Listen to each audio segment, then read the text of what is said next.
काल करमाळा तालुक्यामध्ये जे आहे ते मोठ्या प्रमाणात वादळी वाऱ्यावर आलं होतं आणि या वादळी वाऱ्याचा जो आहे तो करमाळा तालुक्यातील पुनवर येथील धुमाळ शेतकऱ्याला जो आहे तो मोठ्या प्रमाणावर जो आहे तो फटका बसलाय। धुमाळ यांची जी आहे ती जवळपास 6 एकर केळीची बाग जी आहे ती जमीनदोस्त झाल्याचं चित्र या ठिकाणी आपल्याला पाहायला मिळतंय।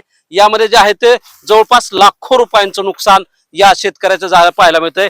काही दिवसामध्ये जी आहे ती ही केळी बाजारामध्ये विक्रीसाठी येणार होती। आपण पाहू शकतो की या ठिकाणी या प्रमाणे जे आहे ते केळीचं गड देखील आलेलं होतं आणि काही दिवसामध्येच ही बाजारामध्ये विक्री आल्यानंतर यातून जे आहे ते या शेतकऱ्याला लाखो रुपये मिळणार होते। सध्या आपल्या बरोबर ते पीडित शेतकरी आपल्या बरोबर आहेत। काय सांगाल, किती एकर बाग आहे, काय नुकसान आहे? माझी 6 एकर बाग होती केळीची। काय साधारण किती नुकसान आहे याच्यामध्ये, किती खर्च आला होता, किती उत्पन्न अपेक्षित होतं? त्यातनं उत्पन्न 25 ते 30 लाख रुपये होणार होतं मला आणि ही 6 एकर बाग फुलवण्यासाठी मला 13 लाख रुपये खर्च झालेला आहे। काय मागणी असणार आहे सरकारकडे? काय सरकारने लवकरात लवकर याची गांभीर्याने दखल घेऊन मदतीचा हात सरकारने द्यावं एवढीच माफक अपेक्षा आहे। काय पाहतोय की आपण सरकारने आता कर्जमाफी देखील घोषणा केलेली आहे आता, परंतु हे नुकसान आहे, सरकारने नेमकं काय शेतकऱ्यांबाबत काय भूमिका उचलली पाहिजे?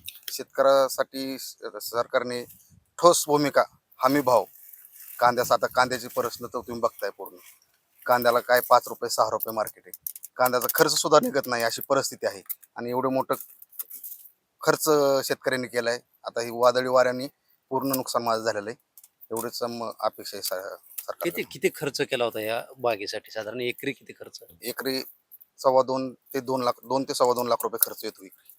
एकूण किती खर्च झाला होता या बागेला? 13 लाख रुपये। 13 लाख। उत्पन्न काय अपेक्षित होतं? 25 ते 30 लाख रुपये उत्पन्न अपेक्षित होतं। सरकारनं आपल्याला किती भरपाई द्यावी अशी मागणी? तर भरपाई उत्पन्न एवढी भरपाई तर सरकार देऊ शकत नाही, पण जेवढी जास्तीत जास्त देता येईल तेवढं त्यांनी प्रयत्न करावी एवढीच अपेक्षा।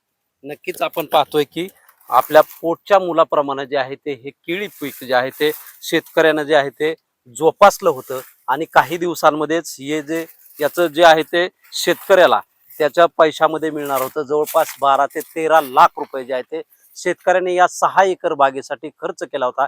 जवळपास 25 लाख रुपये या शेतकऱ्याला यातून उत्पन्न अपेक्षित होतं, परंतु आज हे हातातोंडाशी आलेलं पीक जे आहे ते जमीनदोस्त झालं असून हा शेतकरी बळीराजा जो आहे तो आता सध्या हतबल झाल्याचं चित्र या ठिकाणी पाहायला मिळतंय। सरकारने याकडे गांभीर्याने लक्ष द्यावं व तातडीने पंचनामे करून जास्तीत जास्त नुकसान भरपाई द्यावी अशी जी मागणी आहे ते या शेतकऱ्याने केलेली आहे।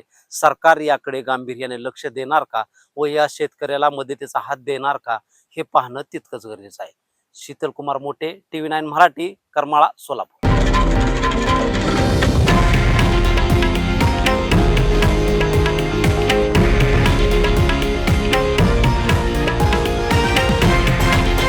हे आहे देशातील नंबर 1 न्यूज नेटवर्क आणि आपण पाहत आहात TV9 मराठी, एकमेव।